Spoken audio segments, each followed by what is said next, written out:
안녕하세요. 이번 시간에는 야프라는 리버스 프록시 서버 프로젝트에 대해서 소개해드리고자 합니다.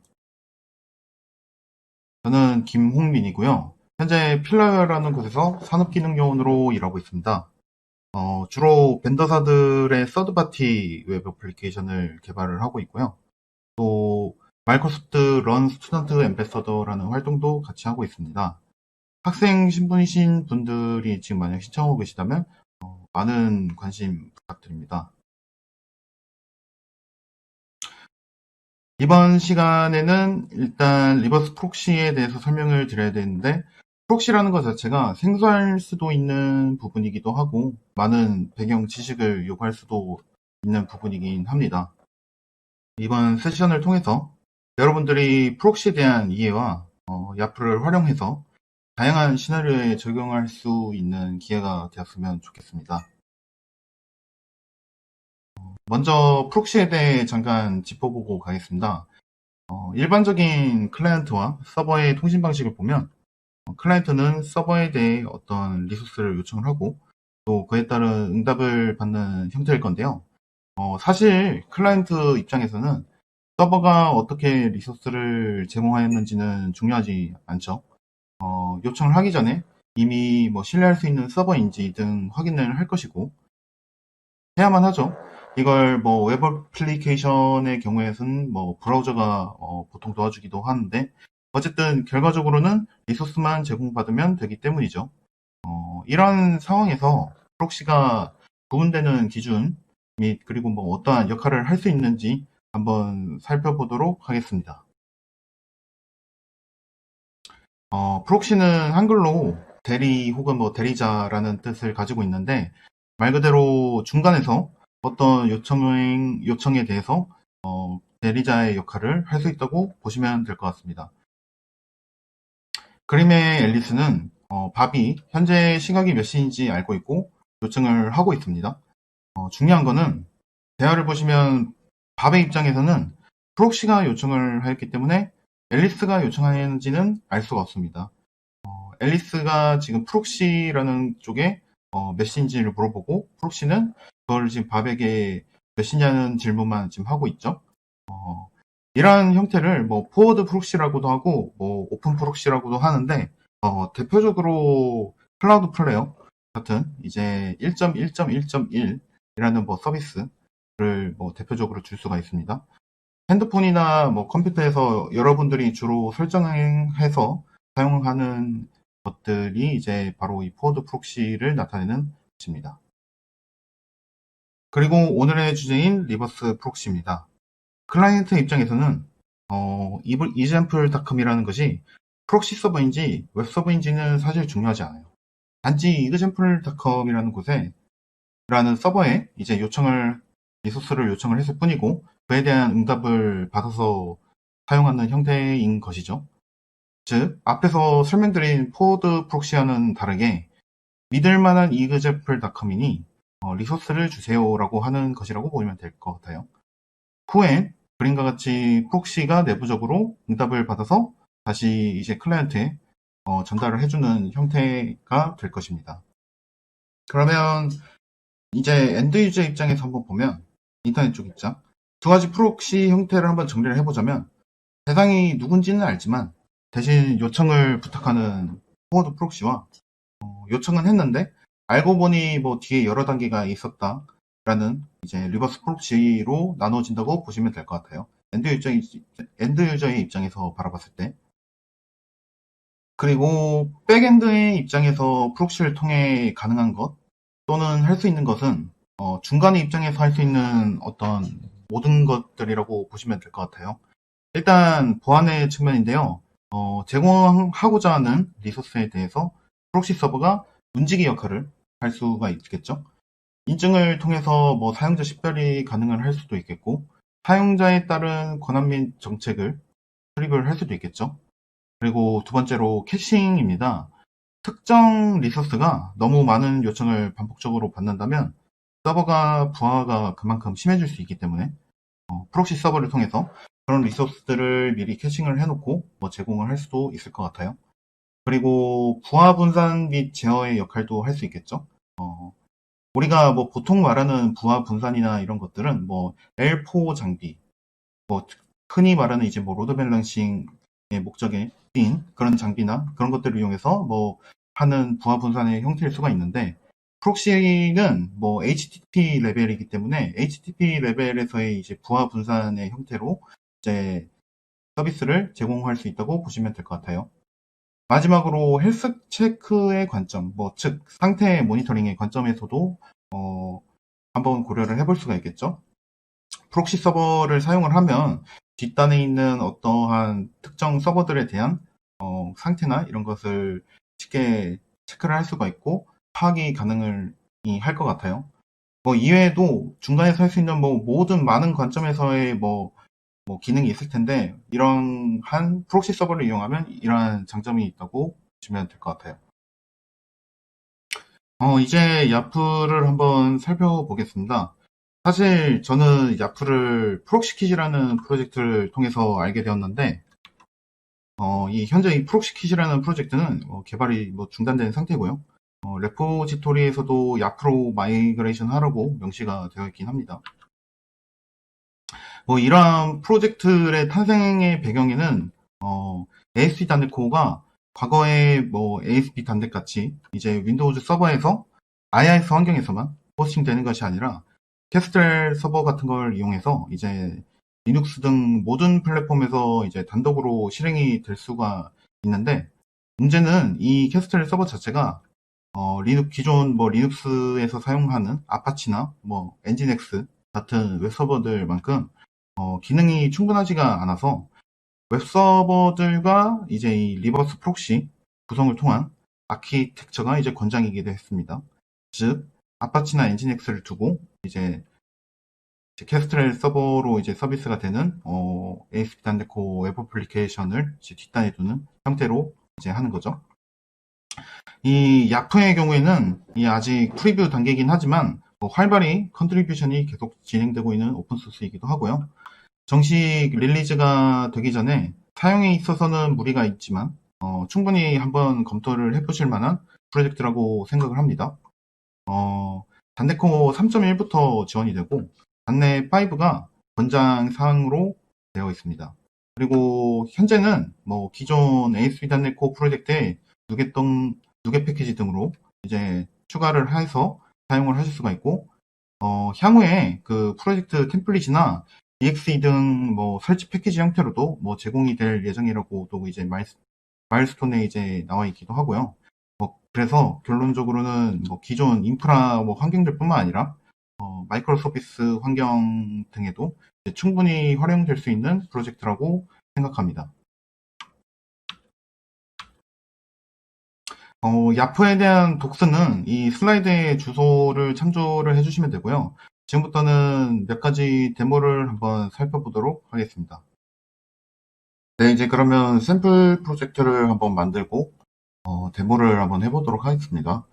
비주얼 스튜디오 코드나 다른 편집기를 사용하시는 분들은 이제 명령줄을 통해서 프로젝트 초기화 등을 하시면 되고, 비주얼 스튜디오를 사용해서 저는 프로젝트를 만들어 보도록 하겠습니다. 일단 새 프로젝트 만들기 위해서 이제 ASP.NET Core 웹 애플리케이션 선택을 하시고요. 이름은 적절하게 이제 본인이 사용하실 프로젝트명으로 만드시고, 프로젝트 이제 타입이 여러 개가 있는데 여기서는 일단 기본적으로 기어있음으로 시작을 해주시면 될 것 같아요. 그리고 버전이 있는데 제가 언급해 드린 것처럼 3.1보다는 5.0을 디폴트로 해서 만들어 주시면 될 것 같습니다. 네, 처음으로 볼 데모는 이제 다이렉트 프록시라는 기능을 한번 보려고 하는데, 이 다이렉트 프록시라는 거는 제가 키 슬라이드에서 보여드렸던 이 리버스 프록시 그림과 완전 이제 동일한 형태라고 보시면 될 것 같아요. 지금 프로젝트에서 이제 동작할 인스턴스는 이쪽에 있는 프록시의 그림이 될 것이고, 내가 대상으로 이제 프록시하고자 하는 서버를 하나 등록을 해서 사용자 입장에서는 해당 서버를 프록시 서버 주소를 통해서 접근하는 형태가 될 것입니다. 네. 그래서 기본적으로 두 개 패키지를 하나 설치를 했고요. 두 개 패키지는 당연히 리버스 프록시 패키지고 시험반 포함을 체크를 해보시면 7버전의 이제 두 개 패키지를 아마 보실 수 있을 거예요. 프리뷰 7버전. 네. 이거는 이제 영상 찍는 시점에 따라 다를 영상 찍는 시점에는 지금 7버전으로 되어 있는데, 이거는 사실 독스나 기터브를 이제 팔로우를 하시면 더 변경되는 사항을 쉽게 추적하실 수 있을 것 같아요. 그리고 런치 세팅에는 이제 캐스트렐 서버로 이제 동작을 하기 위한 프로필 등을 만들어 놨고, 이 프록시 서버를 동작을 하면서 이 컨트롤러의 엔드포인트와 이제 어떻게 상호작용을 할 수 있는지 보여드리기 위해서 헬스 컨트롤러라는 거에 이제 엔드포인트를 하나 미리 만들어 놨고, 그에 따라 컨트롤러 서비스와 아래에 있는 이제 엔드포인트의 컨트롤러를 등록을 해놨습니다. 프로그램.cs에서는 이제 달라지는 게 따로 딱히 없고요. 기존 ASP.NET Core 프로젝트의 어떤 형태와 이제 당연히 다르지 않고, 특이한 부분들만 몇 개 짚고 넘어갈게요.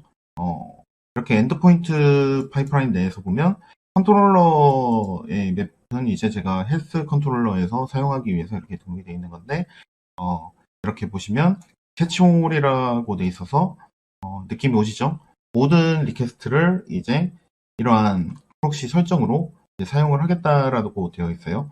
그래서 여기 있는 이 await 프록시 어싱크 쪽이 이제 해당 설정인데, 어떤 내용이냐면 이제 모든 HTTP 컨텍스트로 들어오는 요청에 대해서 다음 이제 목적지 서버로 이제 요청을 보내고, 그리고 아래와 같은 옵션들을 사용해서 이제 프록시를 하겠다라고 이제 그냥 생각을 하시면 될 거고, 내부 구현체를 한번 보면 이런 식으로 베이스가 등록이 되어 있습니다. 특이한 점은 HTTP 메시지 인버커로 이제 생성자가 이렇게 하나 만들어져 있는 것을 보실 수가 있는데, HTTP 클라이언트 자체가 기본적으로 응답을 대기시키도록 되어 있기 때문에 메모리 사용량이나 이제 대기 시간 등을 늘릴 수가 있어서 이렇게 HTTP 메시지 인버커로 이제 구현이 되어 있는 걸 볼 수가 있고, 이게 아래에서 이렇게 사용이 되고 있죠. 그리고 이 프록시 옵션이라는 게 이제 이렇게 구현이 되어 있는 이유는 이 그림에서 보시는 것처럼 외부의 어떤 호스트에서 이제 접근이 되었는지를 이제 감추기 위해서 이렇게 딕셔너리 쪽 구현해서 보시면 호스트 쪽이 이제 값이 비어서 들어가는 걸로 보실 수가 있습니다. 네, 그래서 이거를 이제 한번 실행을 해보면,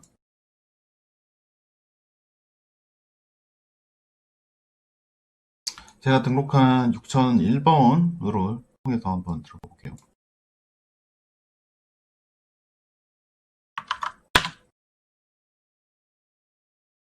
뭔가 이상하지 않나요? 지금 제가 네이버닷컴을 이제 프록시하는 어플리케이션 하나 만든 건데, 로컬호스트의 주소가 지금 브라우저에 떠 있는 게 아니라 네이버닷컴의 주소가 떠 있죠.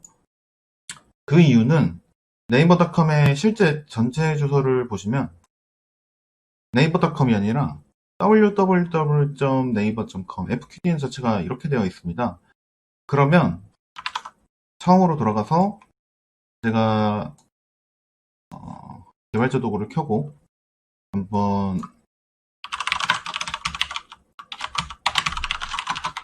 일로 가보면, 맨 윗부분으로 가보시면 로컬호스트로 요청을 한 게 지금 리스폰스를, 지금 리다이렉션이라는 리스폰스를 받았어요. 네이버닷컴으로 갔더니 www.naver.com으로 가라라고 지금 이제 리다이렉션 응답 코드가 왔죠. 그래서 브라우저 입장에서는 당연히 네이버닷컴이라는 www.naver.com이라는 주소로 가게 됐고, 브라우저 입장에서는 리버스 프록시 된 게 아니라 그냥 리다이렉션을 한 형태가 된 것을 확인하실 수 있습니다. 그래서 실제로 이 www.naver.com이라는 주소가 이렇게 보안 연결이 사용되었습니다라고 이렇게 표시가 될 수 있는 이유도, 인증서를 보면 와일드카드 인증서가 www.naver.com이기 때문에 우리가 접속할 때 실제 사용되는 지금 주소들은, 네이버를 접속할 때 사용되는 주소는 www.naver.com이고, 그렇기 때문에 제가 프록시할 실제 주소는 네이버닷컴이 아니라 www.naver.com으로 이제 변경을 해야겠죠. 바로 변경을 해보도록 하겠습니다. 하고, 그리고 브라우저를 테스트 하실 때는 지속적으로 이제 쿠키를 제거를 하면서 테스트를 하시길 권장드릴게요. 인터넷 사용 기록을. 브라우저가 계속 캐싱을 해놓기 때문에 이전에 갔던 주소로 가거나 하려고 할 거거든요. 지금 보시는 것처럼 그래서 www.로 바꿨더니 이렇게 로컬호스트 6001번을 접근했을 때 네이버닷컴으로 www.naver.com으로 접속이 되는 걸 보실 수가 있고, 중요한 거는 이 웹사이트 전체나 이런 것을 이제 프록시 할 때는 이렇게 전체 컨텐츠를 제대로 못 받아오던지 어떤 리소스를 제대로 못 받아오는 현상이 이제 비일비재하실 거예요. 그 이유는 CORS 때문인데요. 이 개발자 도구 콘솔에 가보면 아시겠지만 지금 브라우저 자체에서 이제 CORS 때문에 이러한 주소에서 받아온 컨텐츠들을 자체적으로 차단을 한 걸 보실 수가 있어요. 그래서 내부 네트워크 환경이라든지 이런 곳에서 이제 프록시를 이제 도입을 하실 때는 반드시 이 CORS를 염두에 두시고 어플리케이션을 개발을 하시기를 권장을 드립니다. 그리고 제가 만들어 놓은 컨트롤러에도 한번 접근을 해볼게요. 보시면 API 헬스 주소를 접근했더니 네이버에서 요청하신 페이지를 찾을 수 없습니다라고 나오는데, 그 이유는 이미 모든 리퀘스트들이 네이버라는 주소를 통해서 프록시가 되고 있기 때문에 네이버닷컴에 API 헬스로 요청이 갔을 거라 이제 이렇게 페이지를 찾을 수 없다고 나오는 것이고, 새로 탭을 열어서 이렇게 열어보시면 이렇게 기능답이 있는 기능답이 있는 주소로 이제 리다이렉션이 요청이 가는 것을 보실 수 있습니다.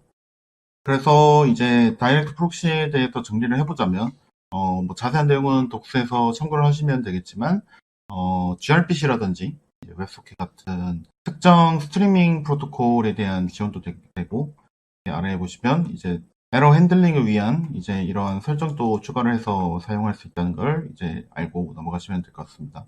중요한 거는 이런 다이렉트 프록시 자체는 아까 네이버닷컴의 예시를 보신 것처럼 그런 여러 가지 유념 사항들만 한번 체크를 하고 구현을 하시면 될 것 같습니다. 그래서 이 다이렉트 프록시 같은 경우에는 이 야프 리버스 프록시 프로젝트 전체에서는 이제 활용도가 조금 떨어질 것 같아요.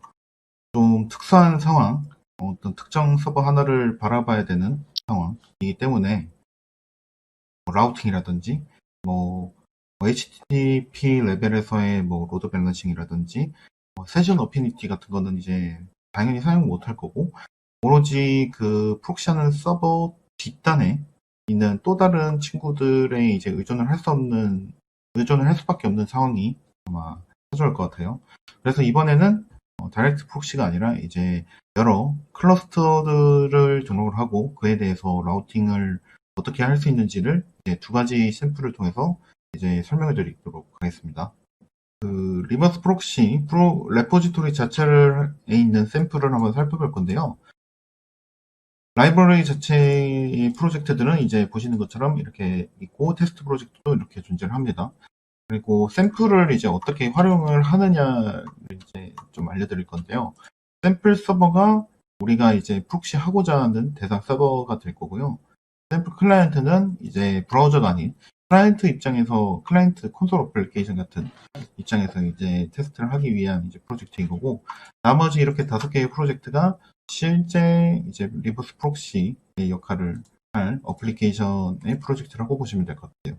그리고 이 다이렉트 프로젝트가 아까 처음에 보여드렸던 그 프로젝트를 약간 이제 간결하게 해서 제가 보여드린 프로젝트라고 보시면 될 것 같아요.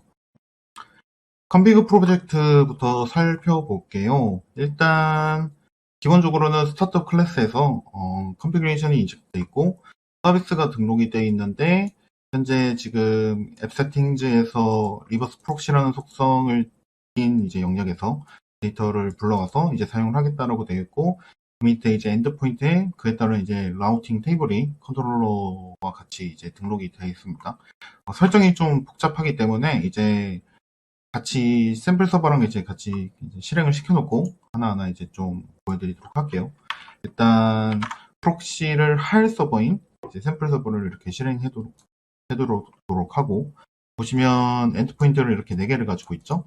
1000번 포트, 1001번 포트는 HTTPS, 10번, 11번은 그리고 HTTP 이렇게 등록이 되어 있고, config 샘플이라는 프로젝트를 이제 한번 실행을 해보고, 얘는 그리고 엔드포인트가 이렇게 HTTPS에 대해서는 5001번 포트로 되어 있습니다. 브라우저를 하나 켜고 제가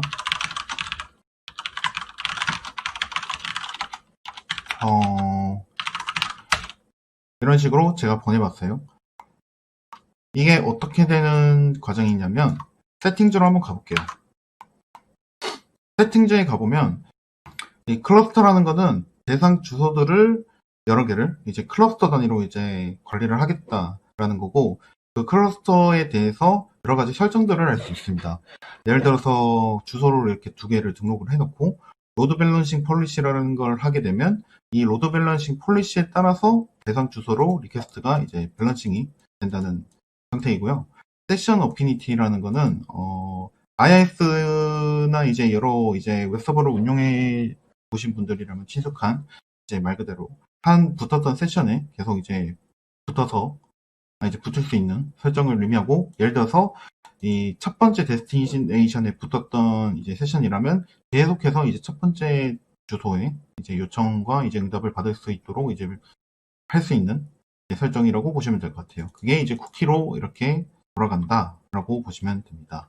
그래서 브라우저를 켜보면 제가 주소를 일부러 그에 따른 라우트 설정에 맞게 이렇게 해놨는데, API의 블라블라이면서 호스트가 로컬호스트인 친구면서 메서드가 get이나 post인 거는 이제 이런 식으로 요청이 갔고, 보시는 것처럼 새로 고침을 한번 해보니까 이렇게 세션 어피니티 쿠키가 이렇게 들어와서 새로 고침을 계속 하더라도 동일한 지금 주소로 지금 요청이 되는 것을 보실 수가 있습니다. 1000번으로 계속 보고 있죠, 지금.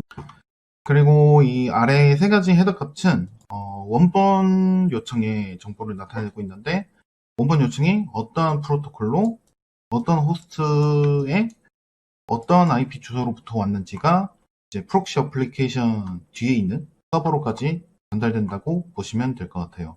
즉 여기 있는 최종 샘플 서버에 도달했다고 보시면 될 것 같아요.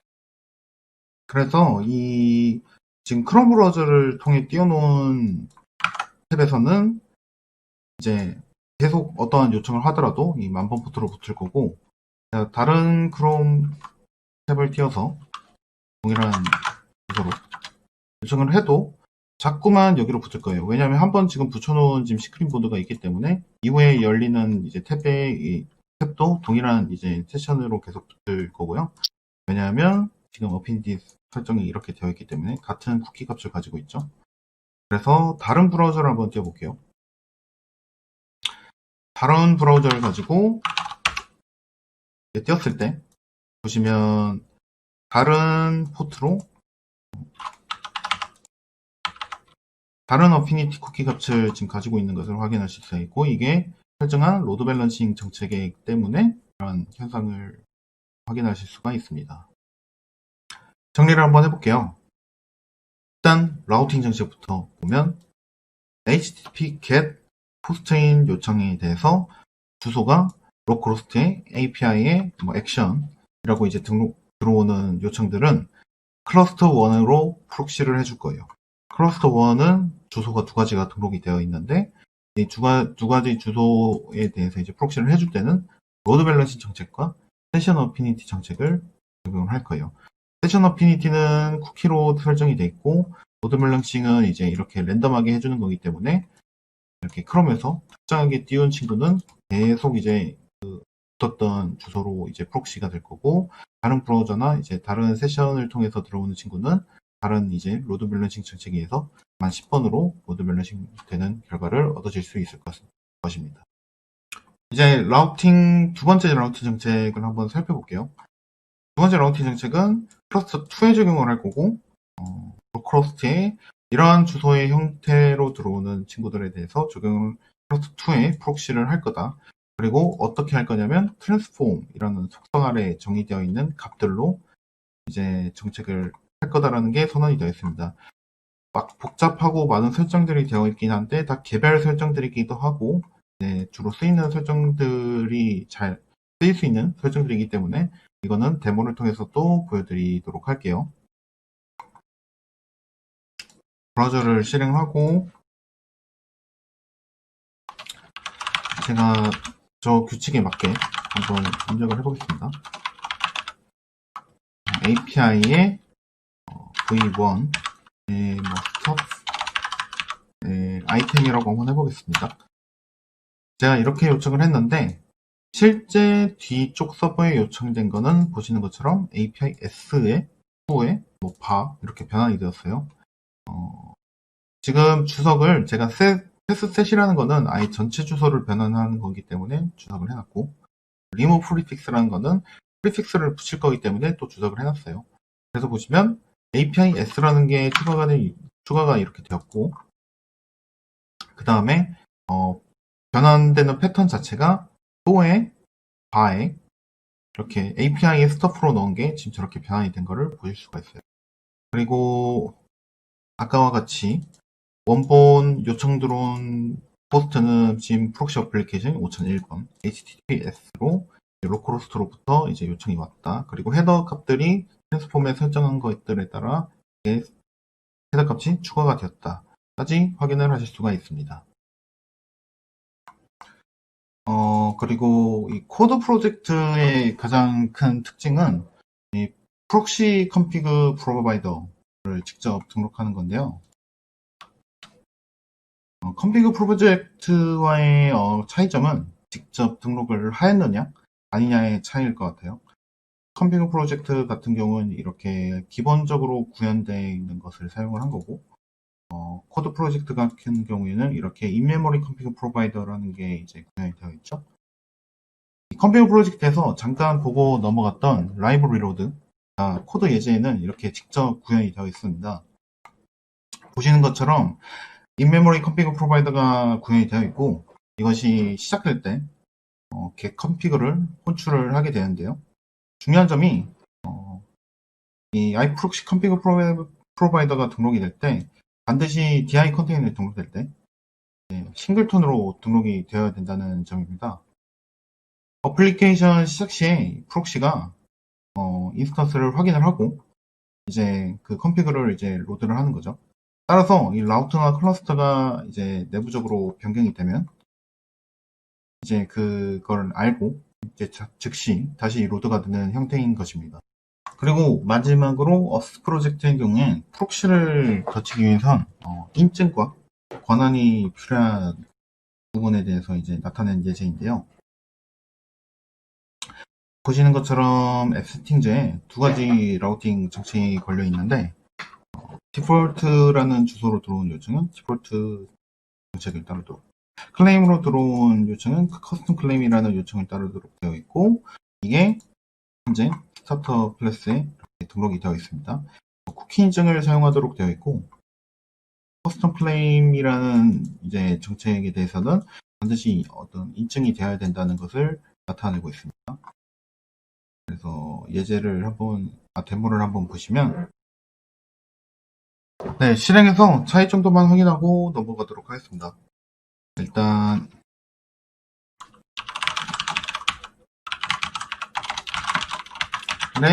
디폴트가 아까 하나 있었죠. 디폴트 정책. 그래서 my name, my claim으로 이제 적절하게 그냥 제출을 해서 정책을 들어보면 이런 식으로 이제 권한이 부여가 되었는데 중요한 거는 이 상태로 클레임으로 접근하게 되면 요구하는 이제 클레임 값이 설정이 안 되어 있기 때문에 이렇게 액세스 디나이가 떨어지는 걸 보실 수가 있고요. 그 상태에서 제가 클레임으로 다시 한번 가서 사실 클레임으로 안 가도 되는데 어차피 이름은 my name에 값이 my value여야 되기 때문에 이렇게 제출해 보면 이제는 통과가 돼서 이제 인증이 되었고 권한이 부여가 되었다고 알 수가 있습니다. 이 상태에서 디폴트나 다른 곳을 가더라도 역시 동일 클레임으로 접근이 가능하기 때문에 권한을 가졌다는 걸 보실 수가 있습니다. 그래서 이제 샘플은 여기까지 살펴보도록 하고요. 네, 그래서 정리를 해보면 어쨌든 이 어스 프로젝트를 통해서 프록시를 하기 전에 인증과 권한에 대한 체크를 할 수가 있고, 여기서 이제 HTTP 레벨에서 체크 가능한 G토큰이라든지 혹은 OAuth, OIDC 등 다양한 이제 인증 수단들을 프록시 어플리케이션을 통해서 할 수 있다 정도로 정리하시면 될 것 같습니다. 네, 그러면 간단하게 정리를 하겠습니다. 처음에 다이렉트 프록시를 통해서 가장 기본적인 리버스 프록시 예제를 봤었고, 이때 CORS 등 여러 유의점 확인 및 HTTP 클라이언트냐, 메시지 인포커냐 등 성능에 유의할 점도 잠깐 확인했습니다. 에러 핸들링이나 리퀘스트 옵션도 잠깐 봤고요.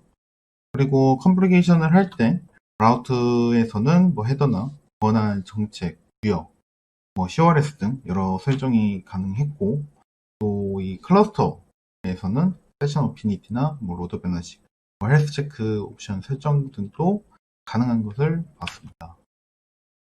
그리고 개별 구현을 통해서 라이브 로드 등을 구현을 해서 여러 복잡한 환경에 적용하여 빠르게 이제 활용할 수 있는 방법도 보았습니다.